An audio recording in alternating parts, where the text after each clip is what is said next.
Pelicans win 114-109. I'm pretty sure everybody on the stream right now is running on fumes, just like the Pelicans were. But you know what? It's fucking playoff basketball.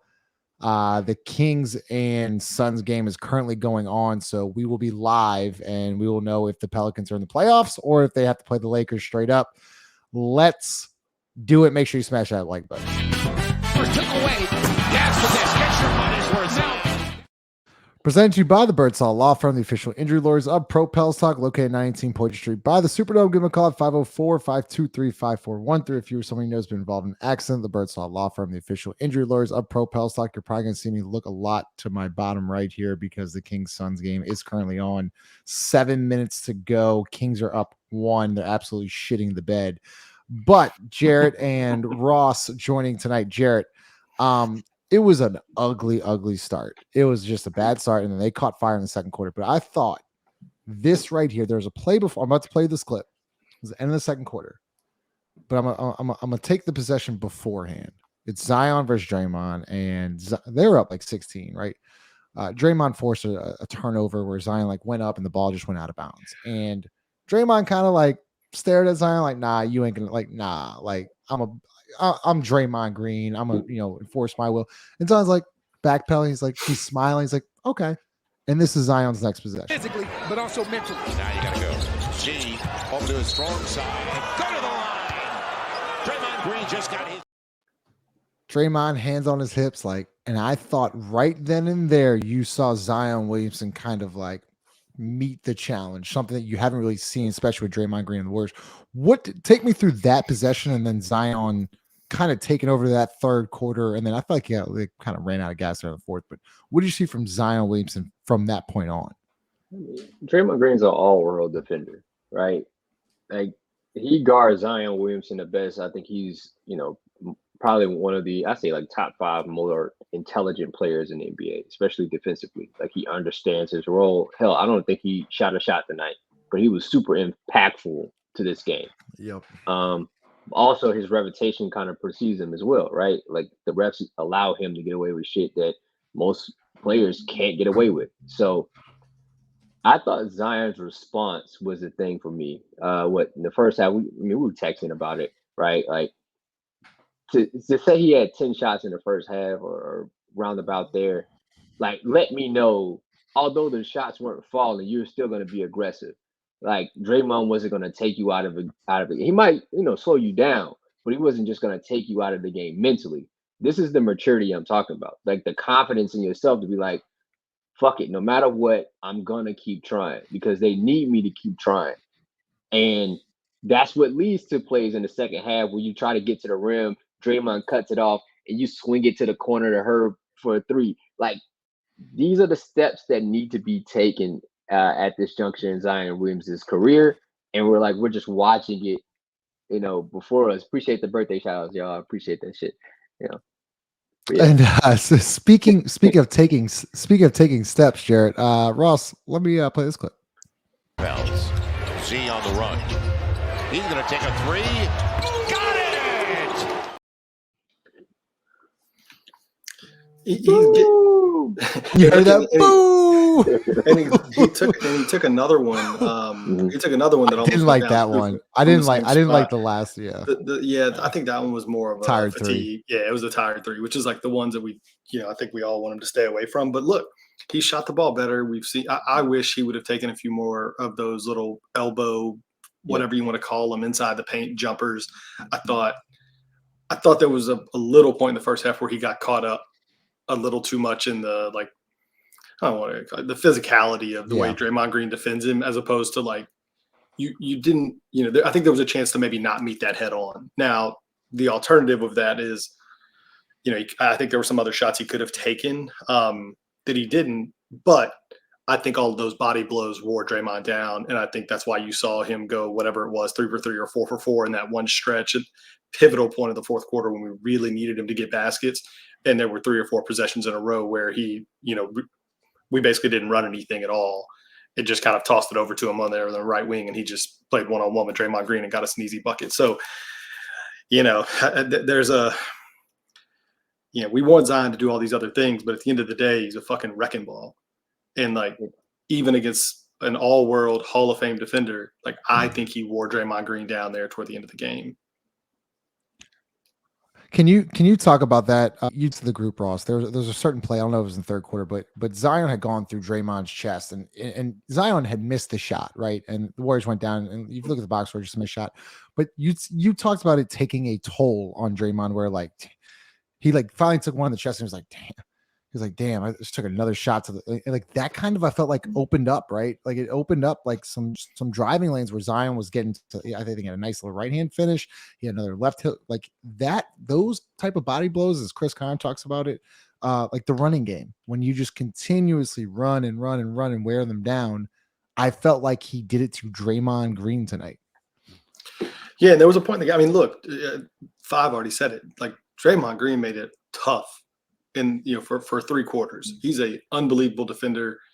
He always seems to be sort of on balance and in the right position, especially against a guy like Zion. But there was the play you're talking about that, and I feel like I sent you guys a text right after it happened. You could see he misses the shot.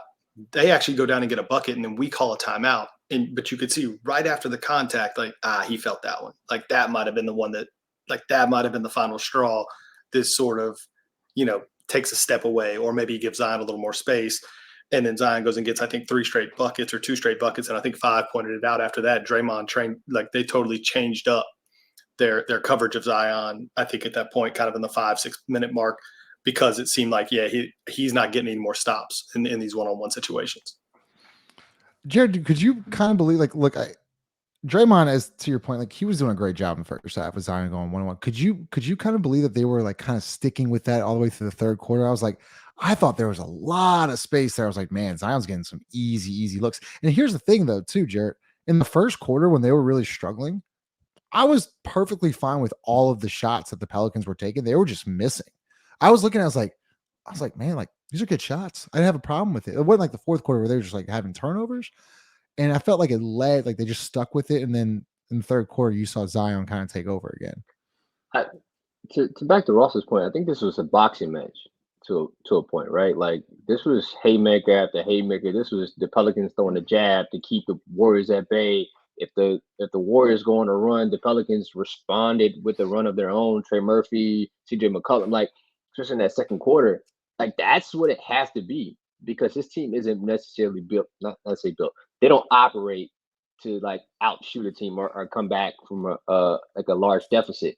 They have to operate like a running team, right? Like a Ravens team, right? They have as a good running team. They have a really good defense. They have to move in that way. But to that point, like you can see Zion and Draymond going back and forth, but I think Draymond has like the wherewithal or the confidence, let's say confidence from the coaching staff to be like, I want to guard him. Nobody else help. It's going to be me versus him. And it worked to a point, right? But they bring up the Marshawn Lynch clip. Like eventually you keep running through that wall. Eventually the wall is going to break down a little bit. And Draymond I thought it was kind of a cop-out. When Draymond started pressing Zion, that's how you know. That's like the old man, like he going to beat me off the dribble. But I'm a pressure him.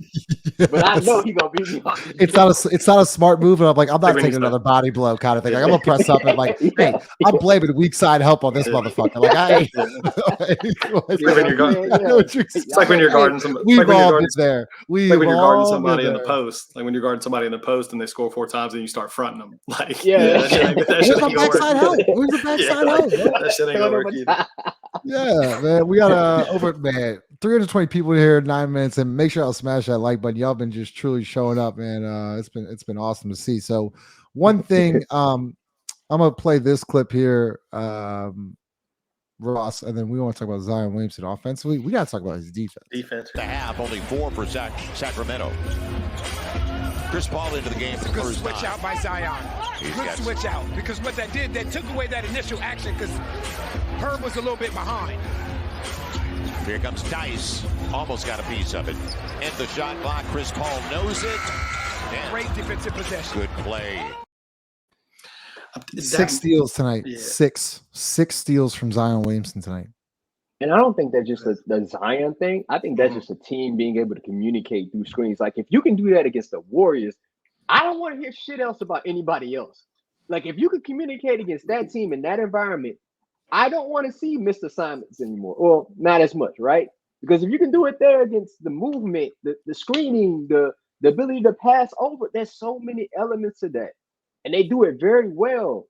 So if you can do it there, that needs to translate to playing against other teams. I totally agree. I was going to say the same thing, that, Zion's individual defense, we've seen this now. Like, we've seen the progression of active hands, active feet, getting himself into better defensive positions, being able to shoot passing lanes. Like, there were a couple times, I think he got Klay Thompson once. I think he got Wiggins once, where he's gotten really good at, in just a one-on-one perimeter situation, you get lazy with the ball, you're just holding it.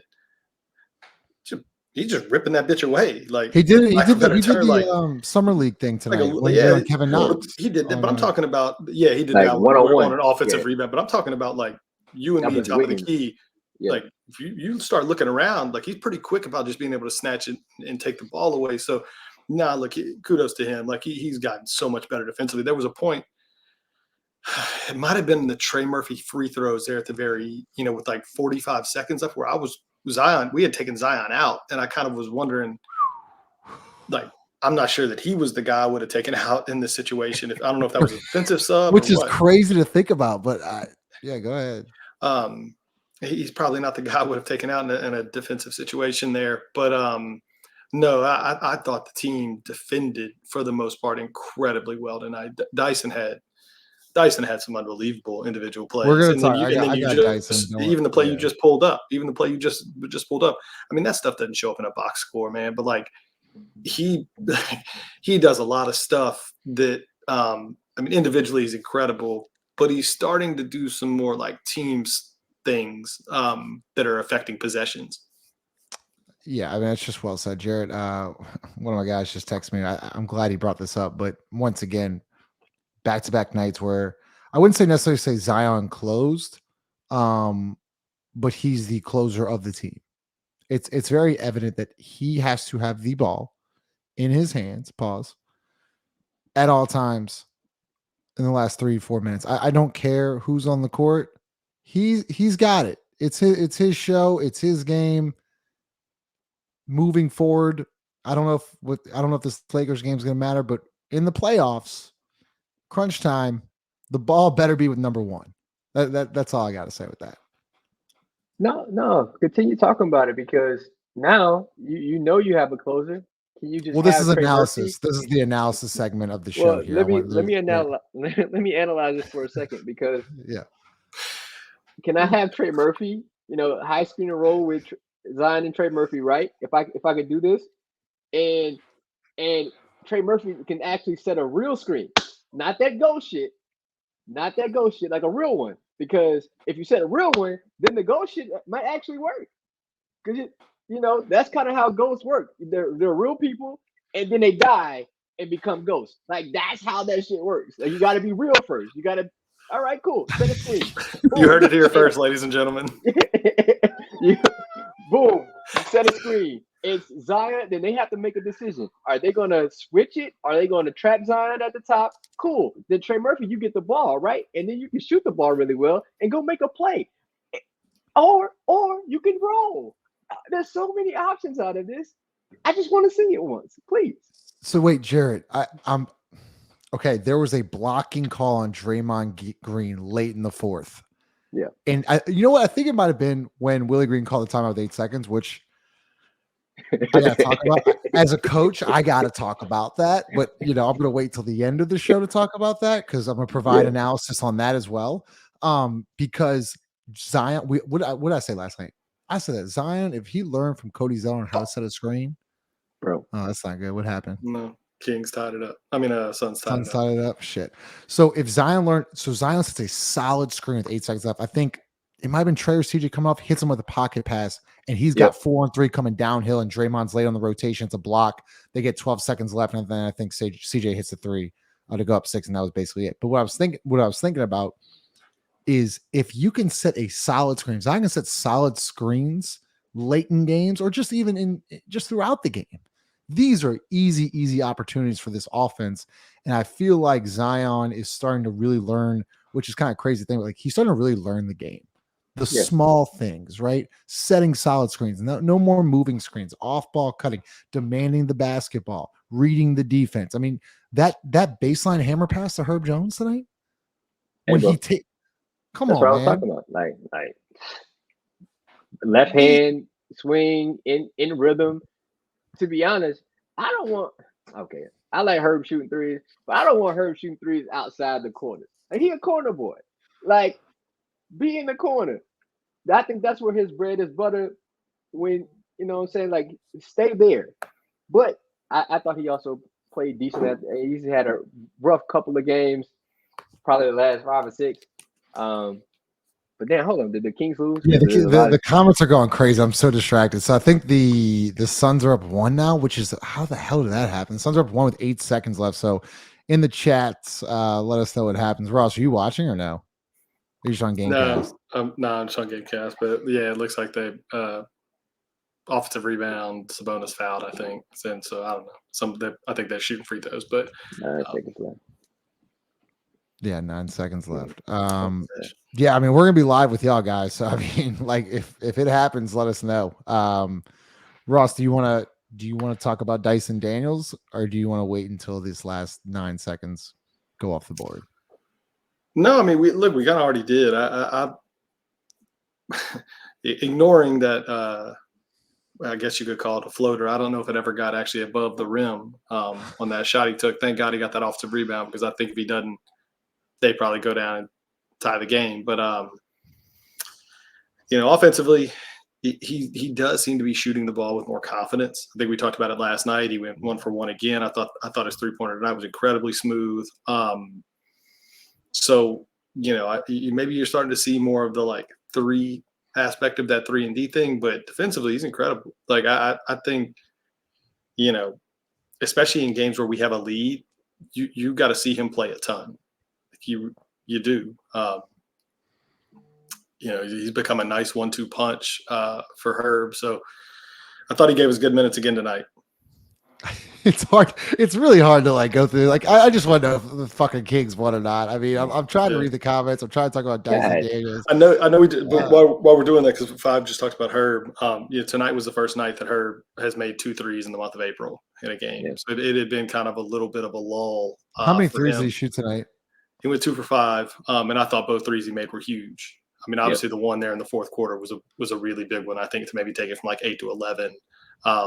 With 3 minutes left or something like that, when they got the kind of a missed assignment there, and he popped free in the corner. But yeah, look, Five is right. I think he's at a point where, especially when Trey's out there shooting the way, I mean, god damn, the shooting the way he's shooting it right now, finding ways for Herb to run the baselines, get him open, just finding his opportunities. I think it's just different right now. Like his opportunities are coming in different spots. These updates are awful, guys. One guy says it's tied. One guy's 8 seconds left. There's free throws. There's no Suns win. So the Suns won. I mean, it certainly seems like that. Wait, who said they were shooting free throws? What the fuck? He missed both. Golly, man. So all right, well, now we gotta. What, man? Beat the Lakers. Beat the damn Lakers. It's like whatever. Wow. It's unfortunate. It's unfortunate, but you got to take care of your own business sometimes. Okay, let's talk about it. Okay, Jarrett. So this now sets up a huge game. Yeah, Kendall. Let's all right. Now we can kind of make sure I smash that like button. All right. Sunday, 2:30. As Lito says, the Hoes will be in attendance. They will. Lakers, Pelicans, 2:30, national television. Anthony Davis, LeBron James, Zion Williamson, Brandon Ingram returning. A lot of storylines to talk about. All right, let's go. Let's talk about it. What you got? Man, I think this is the one. If you're a Pelicans fan, like if you're a Pelicans player, if y'all listening, this is the one you want. This is the game you want. They embarrass you. You know what I'm saying? They the ones that, made the season kind of turn around. Like you Oh, hold up. Then my dog pulled up. Whoa. I had to catch the end of that game. I think that look, Chaz. Justin and Five. What's up, Chaz? What's The up, biggest bro? thing, the biggest thing for me, Justin, is this team is I'll say it. I'm trying to. They exercised a couple of demons here over the last week. Like the Suns embarrassed the shit out of you a couple times in a row. You went to Phoenix, got to win. Golden State has had your number, has embarrassed you a few times. You go to Golden State, get a big win tonight. Let's keep it a buck. Like the Lakers, I think, have owned us. You've got a chance to sort of maybe exercise one more demon before you would get into a playoff matchup. Like I think it's a big deal. I don't know what I haven't seen the updated standings. I don't know if the Lakers actually have anything to play for in this game They or do. not. They do. Yeah. They do. Them They and the Warriors will. going at it. Yeah. So They can also And get the Kings now, Chaz, Yeah, because they can get the Kings now too. So the Lakers, you could possibly. So if the Lakers win that game, they would, and Phoenix beats Minnesota, the Lakers would just stay in New Orleans and play that play-in game with the 7 and 8 seed. If the Pels win, they're obviously the 6 seed. So there's a lot of narratives, right? So we'll go Jarrett and then Chaz. So let's talk about if the Pelicans do win against the Lakers, that means they get the 6 seed. Thank you, Tom. Tonight, Denver, out of all teams, completely shits the bed, and they are now the 3 seed. So right now, you are matched up. Pelicans 6 seed, Denver 3 seed. Phoenix versus Minnesota is going to be an incredible game because both Minnesota's playing for the 1 seed, Phoenix is playing for the 6 seed, and also not to stay. If they lose, they would go to the 8 seed, and the Lakers had the tiebreaker of the Suns, and they're going to go for the 7 seed. So, kind of break down Sunday. It's going to be crazy, man. Man, fuck breaking down. Yeah, you gotta shout out Adam Silver for this, right? Like, this is what you want. Yeah, I don't, Ross. I love it, dude. What? I love it. I love it. I love this competitive shit. Yeah, it is like strategy. So you stupid, Chad. Like it's the strategy behind it all. Like the top 3 teams in the West are all tied. And then you got like a host of, like the only 2 people know that they're playing each other are the 4 and the 5. That's it. Everybody else, you don't know. Crazy. That is crazy. You don't know what the fuck is going on. Oh man. So, and, a team that we know and cover a lot could have been the 4th seed or 5th seed, but it's neither here nor there. This is what we want. Like, if you're the Pelicans, this is what you want. You gotta exercise some demons. Fuck it. You Willie Green, you went to watch. You, Brandon Ingram, Herb Jones, y'all went to an NBA Finals Game 4 in Denver to watch a team win a championship. You should want to play that team. That team you watch, you should want to play that team in a 3-6 matchup. You should want that. You should want to win a game against the Lakers to get that opportunity to beat the world champions in a playoff series. If you don't want that, you don't even want to play basketball. If you want the easier route, I get it. Fuck the easy route. Take the route that's in front of you, like a man. Take the route that's in front of you, defeat the people that's in front of you, win it. Don't wait for help. Who wants help? Do it yourself. That's what we want to see. That's the team I want to, cover. I want a team that's going to go get it themselves. Fuck going for help. Chaz, go ahead. Well said, Five. You know what? I agree with that. I agree with that attitude. Because go ahead, Chaz. Go ahead. Fucking men. We got 460 in here. Shout out to another record. Special like button. Go ahead, Chaz. Friday night. Man, welcome to the show, Chaz. I appreciate it, man. I was out. Look, I was grilling earlier. I was fucking up all my food. I was like, what's the score? But as soon as I saw Kuminga was out, I said, it's over. Kuminga and Gary Payton out. They don't got enough toughness. They don't got enough dog on the court to handle what the Pelicans been showing as of late, specifically Zion. Because I ain't gonna lie, I was watching that game. They had some possessions. I was like, that was bad. But that's one motherfucker tonight where I saw he was determined. He was going whatever happened. It wasn't gonna be because he didn't try everything. This motherfucker was trying everything. Turn around, fade away jumpers, just trying everything. Like I think he had like 6 steals in like the first half or something crazy. 5 in the first, yeah. That's incredible to me, right? Because it got to a point where I was like, well, I don't give a fuck what happens no more. Like, because I see that the guy Dyson was incredible defensively. CJ just, I mean, what can you say? What more can you say about CJ's effort? Trey, of course. Herb, I'm sure he contributed on the defensive side. I didn't really see his box score. No, Draymond didn't take a single shot. That is unbelievable. That's wild. With Ross and with Ross, that video, I wish Ross, you don't know how to upload, you don't even know how to fucking run the show. But no, I'm not upload the video. I was gonna say, yeah, I'm not the one. There was I'm not the one. There was that move, Chaz, where Zion goes into Draymond's chest, like in the third quarter. You could kind of see Draymond like you just didn't want like damn, another one right, like pause, but like another one right in the chest. Like it was just like a running game, right? Where you just continuously just grind and grind and grind, and then eventually you're gonna give up. So I see a lot of people saying Sacramento choke. It's like, nah, y'all ain't watched Sacramento all season. This is who Fox has been in the fourth. Yo, I'm scared to death of Darren Fox in the fourth. Like, yo, if I'm the other team, I'm like, get the ball to Fox. Fox is in the fourth. Hey, oh my, he been bad. Can one of y'all explain to me real quick how does Dallas have the tiebreaker over us for the 5? So I think they're better in the division, right? They're 2-2 against us. 2-2 against us. I think they're better in the division, or they have a better conference record. It's probably Southwest Division. Yeah. I was wondering what the second tiebreaker was. Hold on, Justin. Before you go, Chaz, you realize Fox was like the number 1 scorer in the fourth quarter the previous year. Yeah, that's insane to be that bad the next year. Too much dip on the ship, dog. But yo, I also want to point out, me and Five didn't make this prediction necessarily, but we said the Pelicans got one way to win this game. You get out to a big lead and you just keep the motherfuckers back the rest of the game. Like just keep it back. Yep. You know what, Chaz? Hang on, because I'm glad he said that, because I thought there were a couple times I thought early on.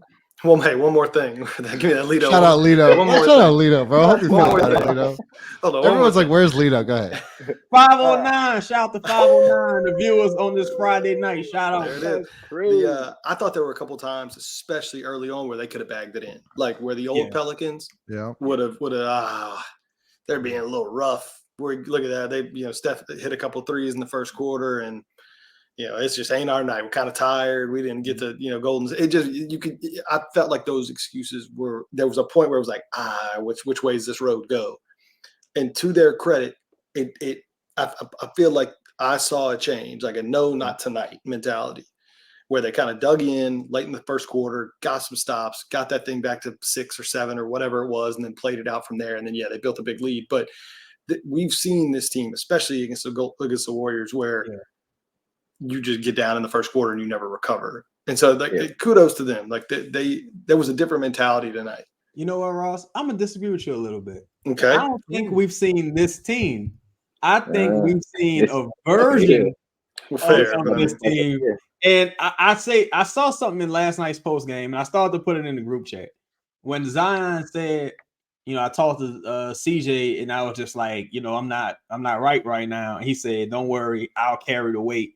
It's interesting phrasing, but don't worry, I'll carry the weight until you get, your shit together, more or less, right? And I was like, "Damn, I that's crazy to me." Like, you know what I'm saying? I never really, because you don't really know the dynamic of their relationship necessarily. Like, they cool, but you don't know how cool, and that's a crazy conversation for them to have. And to me, that kind of just said a lot to me about those two dynamic, because I really think tonight, especially, you saw those guys and the other guys, of course, but those two in particular, like, y'all the max players. It's time for y'all to if Zion would have went 10 for 15 tonight, I would have been upset. It's like, nah, dog. You got 26 shots up. Leave it all on the table, brother. Whatever happens, happens. So. Yeah, so look, I just tweeted this out, and Ross, we'll start with you. I'll go Jared and Chaz, but I don't see no fucking yellow jerseys inside the Smoothie King Center on Sunday. Please, this needs to be. Look, I'm telling you right now, the Pelicans need to go in the skeleton jersey. You need to black out the Smoothie King Center. It needs to be a fucking funeral for the Lakers. You need to go get the 6th seed. That's what it's got to be. You got to set the tone. Put it in the skeleton jerseys. Everyone loves that shit. Black it out, black neon, whatever. Show up, okay? This is probably the biggest game in fucking 2 or 3 years. Anthony Davis is coming back. That's all, folks. Like, you can't forget all this stuff. This game is bigger than just, game 82. This is the Lakers. This is the trade that happened. This is everything that we've talked about for years now. Last game of the year, the city. And look, man, like this city loves a winner. Like I've been to so many Saints playoff games, man. That place is rocking. I've been to LSU. That place is rocking. When the blender gets going, it is rocking. Sunday night or Sunday at 2:30, it needs to be a blackout. In skeleton jersey, skeleton court, black it out. Go ahead, Jared. You want to go real quick?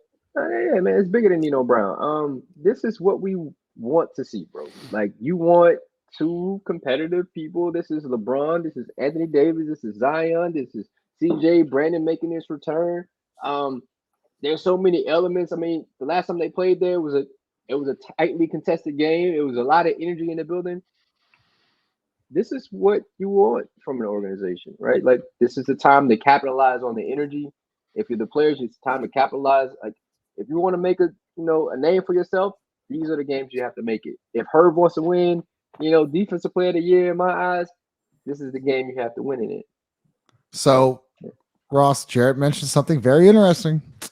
Brandon Ingram's supposed to come back Sunday. Brandon Ingram hadn't played in 3.5 weeks. Pelicans have been playing a certain style of basketball. They got 38 threes tonight.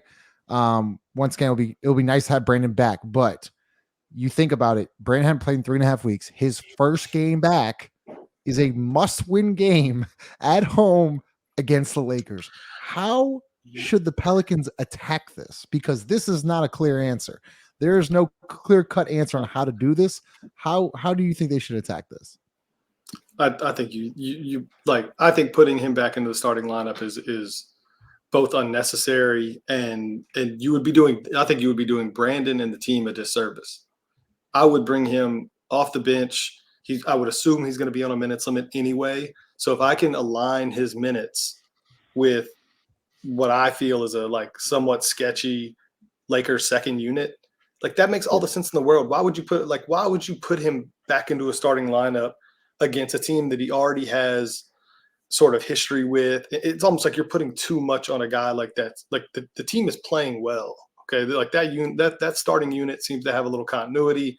I'm not saying that Brandon's not going to play with those guys or something, but I think this is a no-brainer for me to bring him off the bench, like an absolute no-brainer, at least for this first game. But I mean, I don't, whether they do that or not, I don't know. But it makes a lot of sense, especially when you look at the way that they've really trimmed the rotation over the last 2 or 3 games. I mean, I think we basically played 7 guys again tonight, right? Trey played another 40-something minutes. I don't know how many CJ played. But you've really tightened the rotation. And so it's like the minutes are going to be there. Have they said exactly how many minutes Brandon's going to play? No, but this is the thing with Brandon, right? They haven't necessarily even said that Brandon's coming back Sunday. That was a report. It was Chris Haynes. True. Chris Haynes. I ain't gonna lie. Chris Haynes be wrong. Chris Haynes is wrong a lot. Chris Haynes. So either way, I think I would. I'm not. I don't want to use the terms ease him back in because it's just too late in the season to ease anything. But I would certainly try to find. This is a good comment from X because he. Throwing him into the fire about against the Lakers. I'm talking about just the Laker game, man. That's for people to say he needs to start. It's well, I don't necessarily know. This isn't a shot or a diss at Brandon. It's hey, you haven't played in 3.5 weeks. How many? In all honesty, Jared, how many reps do you think he's gotten 5-on-5? Seriously, 5-on-5. Probably Goose. Yeah. Well, I'm talking about just even with coaches and players and stuff like that. He's probably goose egg. Probably not. No. Okay. You're not even gonna let him risk re-injuring himself playing 5-on-5. That's what people are failing to realize. Hey, I get it, bro. Nobody's forgetting about Brandon Ingram, bro. I still think he's a really good basketball player. This is a dude that was a nasty injury. I thought it went left for Brandon. So I can only imagine like what that is like trying to get back to yourself, and then you're gonna throw him in this fire where it's gonna be highly contested. His adrenaline's probably gonna be running. Maybe he does something that he probably can't do that he thinks he can do. His body just thinks he can do it. Man, I don't know. I don't know if you do that to him at this stage of his career. Yeah, like to this comment, and then Chaz, get your thoughts on it. Like, I don't. What does that do? Like, I'd rather just come off the. If you're just gonna play him and then sit him in 3 minutes, like that doesn't make much. Like, how does he get in a rhythm there? Like, I'd rather him get on a bench, come off the bench against a second unit, minutes, 5-6 minutes, close a quarter, and then you can kind of like, work his way back in. Playing him 3 minutes. I mean, fuck, they played JV 4 minutes and just sat him the rest of the game. I mean, like, I just hold up, yeah, go ahead. Before anybody else goes, think about this. Think about what you're talking about, Jaquil. A guy that has an injury, you're gonna warm him up, let him play, and in 3 minutes you're gonna sit him down. He's gonna get cold, and then you're gonna bring him back. Yeah, y'all don't know what the fuck y'all talking about. Y'all stupid. Y'all stupid. Chaz, go ahead. Man, look, respectfully. Disrespectful. Like, man, Brandon, I'm gonna sit the fuck down somewhere. This is the best this team looked since last December. It's the best this team looked all season. You playing good teams well. All of a sudden, let's just again. But you said Brandon's a big playoff player. Brandon's a playoff player. Look, man, I done seen what's the dude named Warren, TJ Warren dropped like 50 points in the bubble one time. I don't give a fuck about all that. That was 2-3 years ago. So many things has happened since then. If Brandon's hurt, I have no evidence of him actually practicing or doing anything. He wasn't really setting the world on fire. You know what I'm saying? I'm seeing some before he went down, and I'm happy that he's fine. You're right. I am hating. I hate losing, and Brandon contributes to losses. So I just like the way things is going right now. I don't want to throw something out there and it's a major adjustment to the team where it's like all of a sudden, Trey, what do you do now? You know what I'm saying? Zion, what do you do now? Because this tends to happen with this team. I know typically when Brandon comes back or when he's in a rut, he seems to, they try to get him more involved. Like, you know what I'm saying? They try to play through him early on. And again, with the Lakers, just like with this team, you got to get out to a fast start and just keep them back the rest of the game. That's how the Pelicans are made to play and win. And I don't want to disrupt what CJ got going on because CJ don't look like he even getting tired yet. I don't want to interrupt what Zion got going on. This motherfucker shot 2 threes tonight. All kind of crazy jumpers. Like, it just, even though he missed him, the fact that he was willing to do it is just like crazy. Jessica, nobody doubling Brandon coming off of an injury. Like, and if they are, it's kind of just like to disrupt the action. It's not really that him coming off an injury, like, it's really, it is unfair to him because if you come back and you play like shit, everybody will be like, see, told you sit your ass down somewhere, but if if he comes back and the whole offense looks crazy, it's gonna be like, oh, y'all shouldn't have done that. Just bring him off with the second unit. If he's healthy, don't rush him back at all because that's not cool. If he's healthy, let him get some spot minutes here. I just don't know. I'm like realistically, I don't really know whose spot he's taking in the rotation. Najee's already not playing, so I think Chaz, it would just be knocking CJ from 42 minutes to 38, knocking Trey from 43 to 36. Like I think it's more of like shifting certain minutes around, but like I could see a really good opportunity for him. Like, cause there are even now, right? Like there are still times when like that second unit, even with CJ playing with the second unit or Trey playing with second unit or even Zion playing with the second unit, like it still can get a little bogged down at times. And I think if you really want to put him in a situation where like you can maybe get him comfortable doing something in 10, 12 minutes, but even like he hasn't played in a game in 3 weeks or whatever, just his wind is going to be gone after, a handful. Like there's just only so much you can do. I really wouldn't put too much on his plate. And I think the best way to do that is to bring him off the bench let him match up with they got some small guys in that second unit. Spencer Dinwiddie, Gabe Vincent, a couple like really small guards. Like I think there's an opportunity there. Like when they go to that unit, that's what I want to see Brandon. It just make it easy on him. Like make it easy on him. Jared, look, Brandon's a really good basketball player. And this is a really rare situation. The whole starting thing and coming off the bench thing in a basketball game, it's like the same thing with a football game. Like it doesn't fucking matter to me. Okay. It just doesn't. I care who, like, starting, fine, whatever. Like the whole Trey Murphy thing. I didn't care if he started, if he came off the bench. I need to know like certain lineups work and then closing groups. Okay. I would like to see Brandon in a closing group. Don't get me wrong there.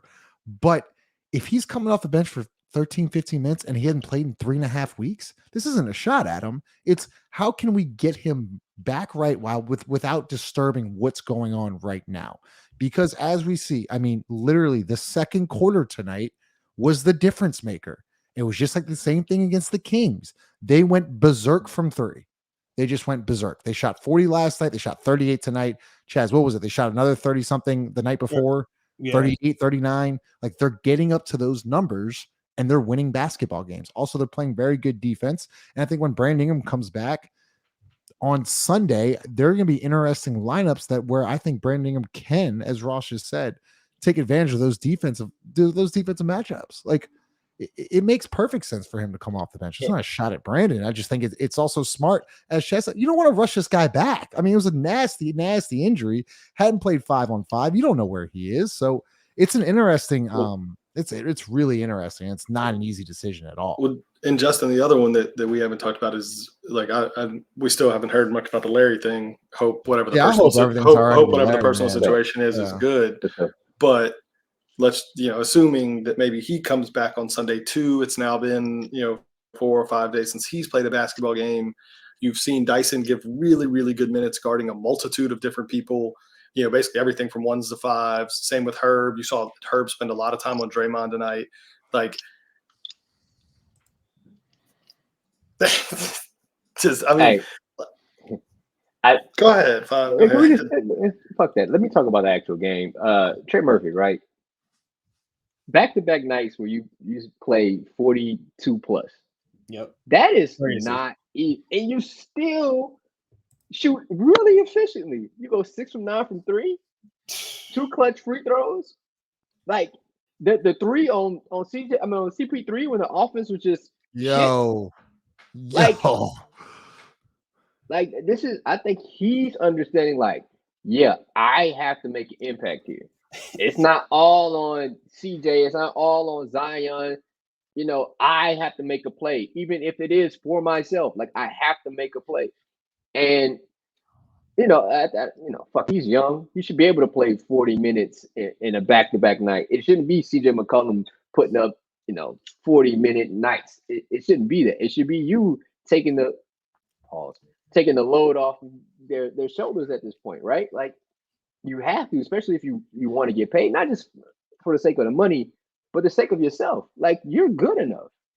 Like we know he has the potential. I think we're starting to see it. I mean, if Brandon comes back, I think closing quarters are more important than starting games, because that way, like you will have mismatches. Like LeBron ain't playing. Like, he might play 40 tomorrow. I mean, on Sunday, he might play 40 minutes, but there are going to be minutes where he's not going to be on the court. And you're going to have the Austin Reeves guarding you. Can you outdo Austin at the end of the second quarter? Or can you outdo Austin at the end of the first? Like, I think those are pivotal moments for Brandon to make an impact in the games rather than just starting. And hey, just one more thing on the Trey Murphy things. I did want to talk about that. Before last night, he hadn't played 40 minutes in a game at all this year. He'd only done it 3 times his entire career. Hasn't done it since the knee injury. And I thought he almost to me looked like a guy who's getting more comfortable with the more minutes he plays, almost like a pitcher, right? You let a pitcher get into a groove after 2-3 innings. If you hadn't sort of scored a couple runs or got a couple hits or made him uncomfortable, you're in trouble. And so that to me is interesting. It's almost like with more responsibility, you're getting better performances. With more minutes, you're getting better performances. So, shout out to him. Obviously, we had a lot, or I had questions after the knee injury. Thought he had a couple rusty, couple months there, but he's been unbelievable these last couple games. Jesus. Hey, 8 more rebounds tonight, and then Chaz. I said it last night. CJ and Trey go 14 of 22 from deep again tonight, and it's hard to not look. It's the same box. It's basically the same box score from last night. That Jose just missed, or he didn't make 3 threes. He just made 1. Shout out, by the way, JRE. I didn't necessarily understand the miss, but he had a big corner 3 to get it. He had a big shot. Yeah, left corner 3, but I think there's the first 3 made in the game. Yeah, it was him. Yeah. Yeah, but I mean, those two, man, Chaz, when they got it going, it just opens up so much. That sounds insane. But dude, it's fucking 12:25 in the morning. We got at some point we got Ricks come out at night. But so honestly though, but see, that's another thing, man, is where it's like you just don't want to Justin's point, you don't want to disrupt the chemistry, and that's really the thing. The biggest thing right now is the chemistry you're seeing. Even like we talk about like how CJ can't throw a lob. Personally, I don't want CJ throwing the motherfuckers. I seen CJ throw a lob one time, and I was like, yeah, brother, called like Adrian McPherson out there. Calm down with that. But overall, I just think, it's one game, and you kind of see how things go, but when you find something that's working, you don't abandon it for something that wasn't working before. Like, it's not like you left on this super high point and now you're like, oh, we just want to recapture that magic. It's like, this wasn't like working. Like, you know what I'm saying? People keep saying this. It's like, we just lost 4 straight games. Don't forget. Like, yes, that is true. And then we followed that up with maybe the 3 best games we've played all year. And so who are we? The team from last week, or the team from this week, right? Like, I'm trying to ride this week's hot momentum, not what happened, 10 days ago. Like, that shit's last week. Denver just lost to the Spurs tonight. Not only that, it's like you ain't lose to the fucking Washington Generals. Like, aside from that Spurs game where you had no line, you lost to the same teams you lost to when healthy. Like, you lost to Boston. You lost to Phoenix. You lost to who else they lost to? It was a good team. Milwaukee, OKC. Should have won OKC, which you should have fucking won. But you lost to OKC. It is like you ain't like lose to no scrubs aside from the Spurs, but it's like you lost to all of those teams before with Brandon. So it's like it is what it is. I gotta address this. I gotta do this. I'm sorry, of course we were lost to the Spurs. We can't be happy about that. Dave. We do a show after every game. We've done 79 out of 82 shows. Of course we're gonna be doom and gloom after we lose. We're not gonna be happy. Listen, by the way, losing is not good for the Pelicans. Okay, I'm just gonna say that right there. Doom and gloom, of course, it's doom and gloom. We're insane. It's a roller coaster, baby. That's the beauty of it. It's the beauty. 5. You lose 5 or 6 in a home stand. That is not a time to be like, they got him in a bed. They got him right where they want. They got him right where they want him. We slipped in the play-in like we had to. All right, so look, we got a record 557 people in here. It's 12:30 at night. We really appreciate it. So if you're new here, make sure you like, comment, subscribe. We're going to bring all your comments and questions to the panel. So if you have questions, I usually start them and bring them up. Also, smash the like button. Helps out our channel. And then if you haven't already, make sure you subscribe.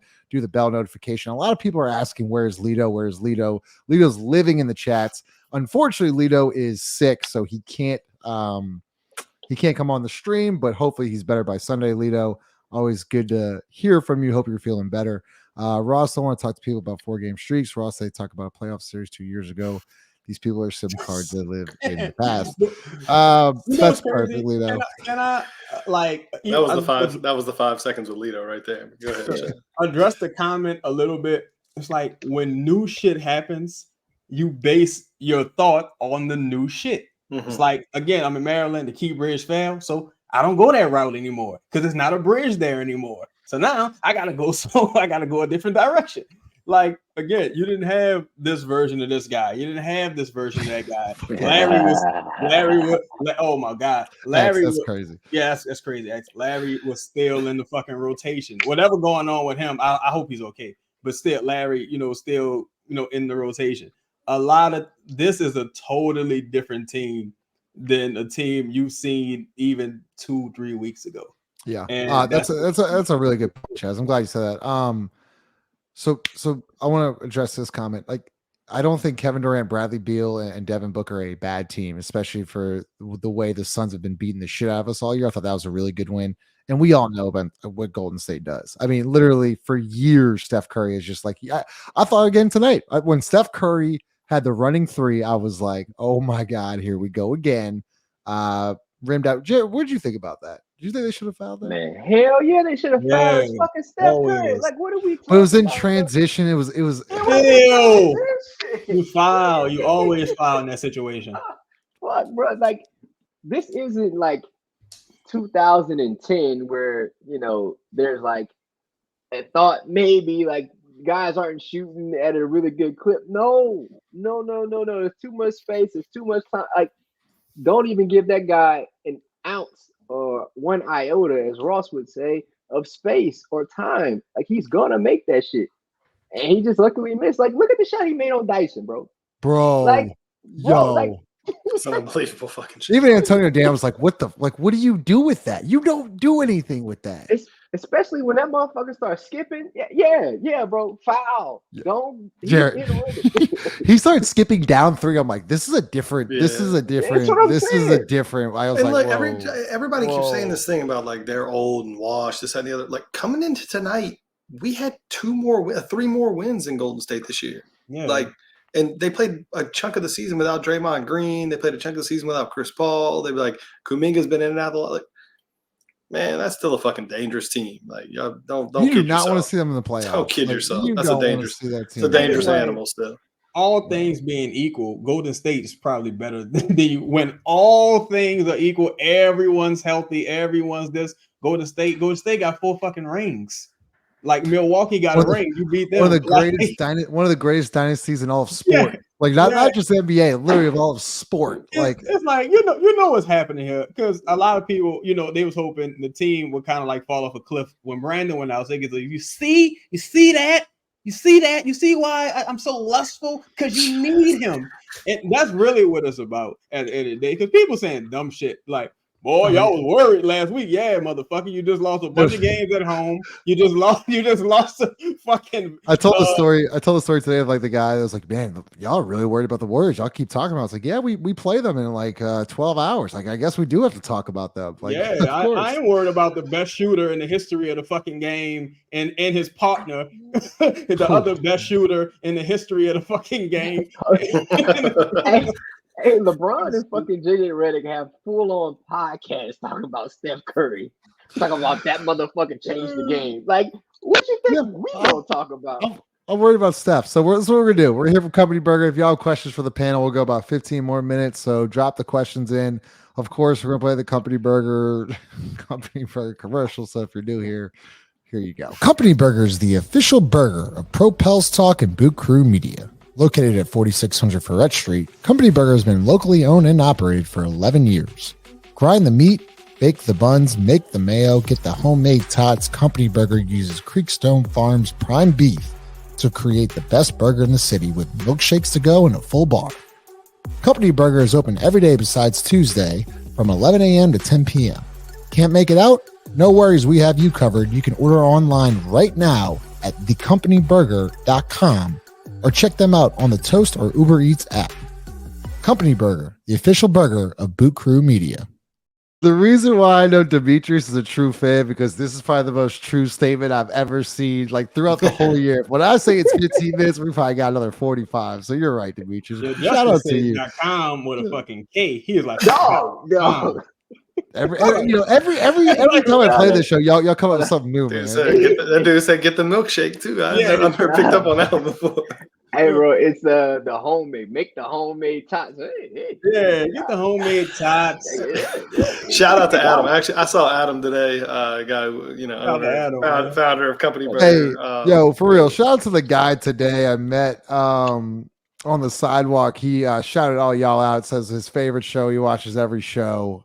So shout out to you. I appreciate meeting you today. It was a lot of fun. So let's get to fan questions here. So okay. Ross. Sorry. Is Dyson Daniels elite? I'm thinking defensively. Of course, X changes his profile picture. To I was Dyson about to say, Daniels, that's right? That is X. That's probably a first time for X. Man, X stays current, bro. Yeah. He stays current. Yes, he is an elite defender. He is very much an elite defender. He's still a very, very sketchy offensive player. Like that, I don't particularly want doing much more than stand still, catch and shoot. But defensively, I think he's elite. I mean, I think he might be one of the best defenders in the league already. Okay. Do you think there's a new confidence ever since this injury though? Have you seen a little bit more of a confident player or no? Like I mean, you can call it confidence. He seems to have a little more like almost like a little more fuck you to him. And I don't really have I don't have like a better way to describe it than that. Confidence sometimes is different. Like he's got a little more edge defensively. Who did he push? Booker recently? a couple days Booker. ago. Booker. But even today, it's like he just seems to have a little more like grit or something defensively. Because he was I thought even defensively before, yes, he was a very good defensive player, but it was finesse, right? It wasn't necessarily like a physical defender. It was that he was clever about having active hands or maybe deflecting passes or things like that. And now it's almost like he has a little more confidence to go outside of whatever his specific assignment is, right? He's got a little more grit with when guys are driving. So yeah, look, I think he's played great these last handful of games. I really do. Jared's an interesting question. And appreciate all the super chats. So Nifty man, appreciate you. I pulled it up earlier in the show, but appreciate you obviously speaking into existence. X obviously. Okay, so this is interesting. So from Thomas and Kyle, basically the same question to you, Jared. But do you think? I want to hear your opinion on this too, Chaz. Like, do you think there's a little bit of like, okay, Zion remembers. We all remember the in-season tournament disaster in Vegas. Do you think that's still in the back of their mind, or is that just too far away from the season? Or do you think like Zion will come in like, all right, national television, Lakers at the Smoothie King Center. I know what I did against them to play the in-season tournament in Vegas. Is this my time again, to kind of put a little chip on his shoulder? I'll say it about this team. They got a good memory. They don't forget shit. They always talking about old shit. Like, so which can be good. They do a good job of responding when they get their ass whooped. Like to somebody they whoop their ass one time, they're gonna respond. And they beat the Lakers after the in-season tournament. So it's not like foregone or like like, hey, we forgot about that. Like, nah. I think that loss changed the trajectory of their season. Right? Like that loss, almost propelled them in a sense to get to this point. But like, you got to finish the job. Like, you got to finish. I hope Zion remembers. He remembers everything else. Like, I hope you remember that. I hope you remember that feeling. Like, not only did the Lakers win, that's more of an afterthought, but like the scrutiny that he received after the loss. Right? It's not only is it attached to the Lakers, it's attached to LeBron, and like LeBron is this feat of he works out, puts $1 million in his body, and they comparing Zion to LeBron, and it's always that, which is truly unfair. But and then the national media just runs with it. You got Stephen A. saying the shelves in New Orleans looking for you. Like, all right, like this is all of those things happening from that specific night. So it's not only a fuck you to the Lakers, it's almost like a fuck you to everybody else. Chaz, go ahead. I mean, the last time he played the Lakers, I think, the last time he played the Lakers, I thought he played really well. The last time when it was in LA, thought he had a really good game. I don't know. I think he has the opportunity to kind of like really, do the whole reintroducing himself to the national media again, reintroducing himself to like the casual fan who doesn't probably watch Zion as often. He definitely has an opportunity with that. For the rest of the team, to me, it just all depends on if they give themselves excuses. Like, as far as, because, if you give yourself an excuse, sometimes you'll allow yourself to fall into that excuse. Like, oh, well, we're trying to, redo this. We're trying to reintroduce Larry into the lineup, trying to reintroduce Brandon to the lineup, et cetera, et cetera. It's like, bro, this is roll with what you got right now. And just, in-season tournament is terrible. I happen to think Zion's a person who just, that's all he respect. Like, all he respect is negative publicity. You know what I'm saying? That's all he appreciates. And I even thought he had an opportunity last game in the post game to kind of like say a little something, but it was all the team there. I ain't, whatever. You know what I'm saying? You just hoping that he takes that that Anthony Edwards leap at like mentally. I thought tonight and the night before and the night before that were great steps in the right direction. Defensively, he's super duper locked in. I'm sure he'll be guarding LeBron a lot in the next game. And you really just want him to really just want the team to seize the moment regardless of the outcome. I'll say because I still think LeBron and the refs and just all this shit, it's gonna be it's gonna be what it's gonna be. And I'll say this to the people who may be down if the Pelicans lose. I mean, shit, that might be a good thing. Shit, you never. I mean, yeah, you in the play-in, but do you really want to fucking play Denver? Like, you know what I'm saying? So just think about the big picture, no matter what happens. Okay, so you make an interesting point, Chaz. Ross from Young Prospect. Is this something, and it's sad, and it's sad we have to talk about this, but it's a reality. The Lakers' free throw disparity is obnoxious. They've shot like, I don't have the stat in front of me. It's not even close. The second place team with free throw attempts. LeBron James, Anthony Davis, the ratings, etc. Is this something that the Pelicans are going to have to worry about on Sunday? Have to worry about in this. I don't think they need to worry about it because they don't have any. I don't think they're going to have any control over it.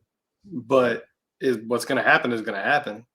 I mean, I think it's going to be a little bit like tonight. Like, Zion's not going to get very many calls. LeBron's going to get some easy ones. You got to play through that shit, man. Like, force the issue. And what's going to happen is going to happen, man. You just don't have any control over the refs. So I'm not going to spend a lot of time sitting here saying, oh, prepare to grab your ankles, pause. But like what the refs are going to, like, the refs are going to do what the refs are going to do. Okay. Jarrett. This is an interesting question. Y'all think Denver would lose on purpose to try and match up with the Pels? I don't know. I think the Spurs have just been playing well, to be honest with you, bro. Spurs have been playing well. Like Wemby had like 17 points in like 3 minutes of game time, like just ridiculous shit. So ridiculous. I don't think it's that. I don't think Denver is that even. They don't give a fuck who they play. But I want to go back to kind of what Ross was talking about, the Lakers game. I think this is a Willie Green game. I think he has an opportunity to outcoach Darvin Hamlin in the Hamlets. If you're Willie Green, you're like, I need to take advantage of this. Like, I need to win this game. Because that's really the clear cut, advantage that the Pelicans could have is just out coaching it, because they're a terrible staff over there in LA. But the only thing you got to deal with is fucking, LeBron. The greatest mind in basketball. Yeah, but Darvin Ham's going to give you an opportunity. He's going to fuck up the rotation. He's going to overcompensate. He's going to do something out of the norm. You can't let D'Lo get hot. Like, you can't let that shit happen. But I think Willie Green could win this game. Gamez, thanks for shouting this out. I had it in my notes, but Chaz, shout out to CJ McCollum tonight, man. Shout out to him, man. Most made 3-pointers in a season, passing up Peja Stojakovic. You just want to talk about a vet. You talk about him all year, man, but a guy that completely changed his game for the better of the team. And then the season he had. One of, you know, there was a stat today. I don't know who it was. It might have been Pelicans fan who always has great stats and tags us. So this might be the first year in like a decade where he doesn't average 20 something points for the year.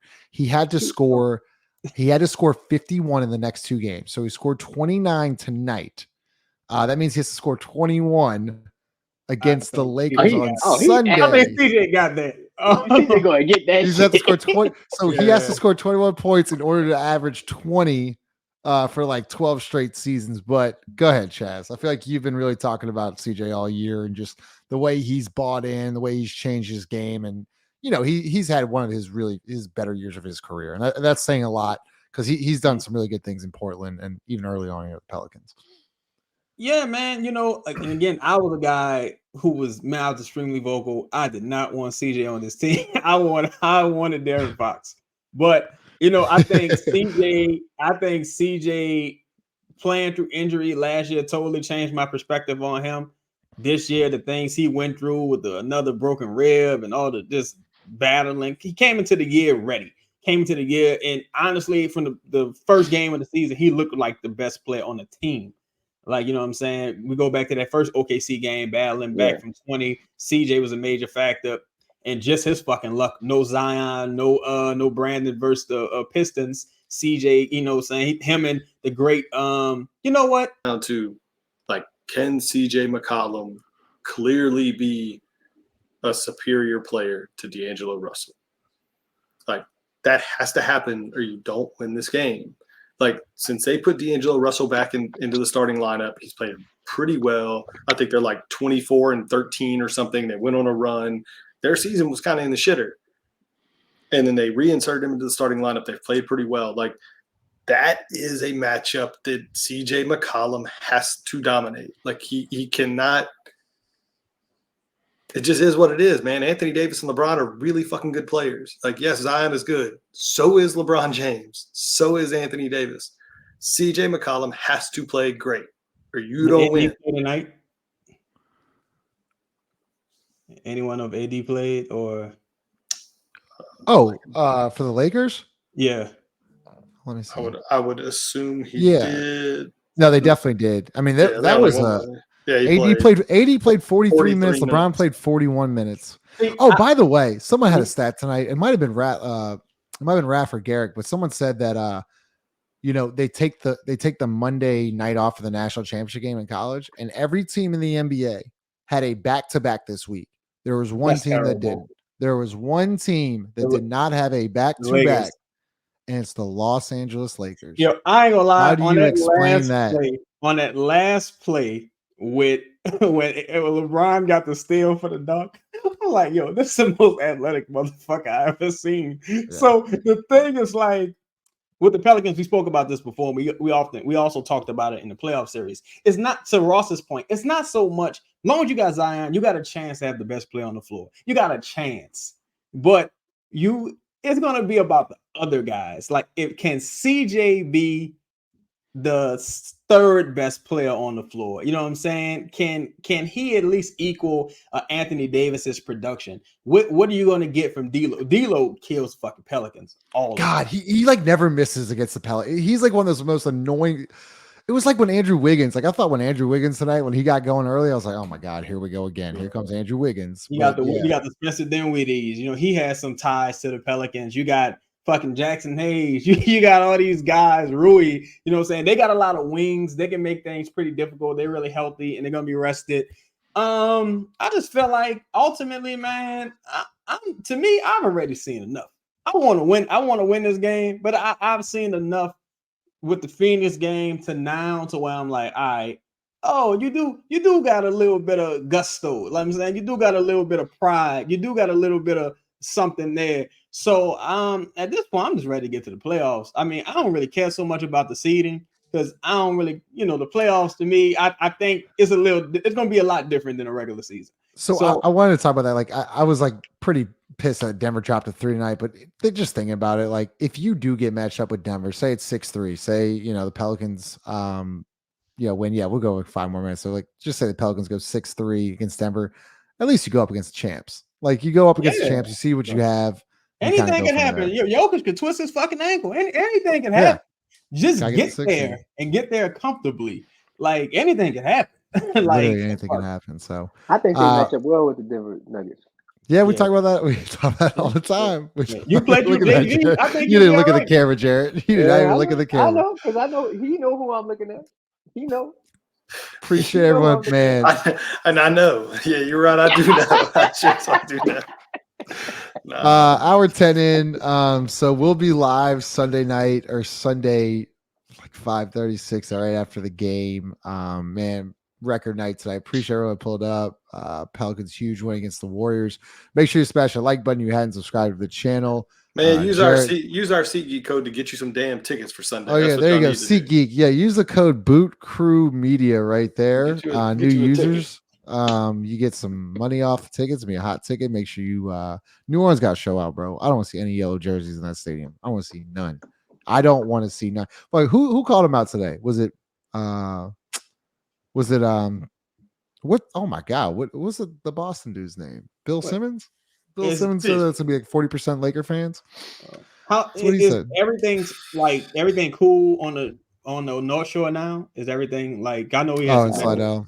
Yeah, they got some tornadoes. Yeah. I'm about to say with that going on, no joking, if that's like still a situation, you probably won't see a lot of Lakers fans because a lot of Lakers fans are like really from the outskirts of the city, Slidell, North Shore, West fucking Wego. So you may not see a ton of Lakers. Fucking Wego. West Wego getting a shot, catching strays. Jessica, yeah, wow. Matt Ryan and West Wego. Jessica, we play in New Orleans at the Blender on Sunday. Last game of the year. Of course, we'll be out. We'll be live after the game. Appreciate everyone pulled up. Chaz, 5, Ross, man. Appreciate y'all's hard work as well. We will see y'all Sunday night. Enjoy your weekend.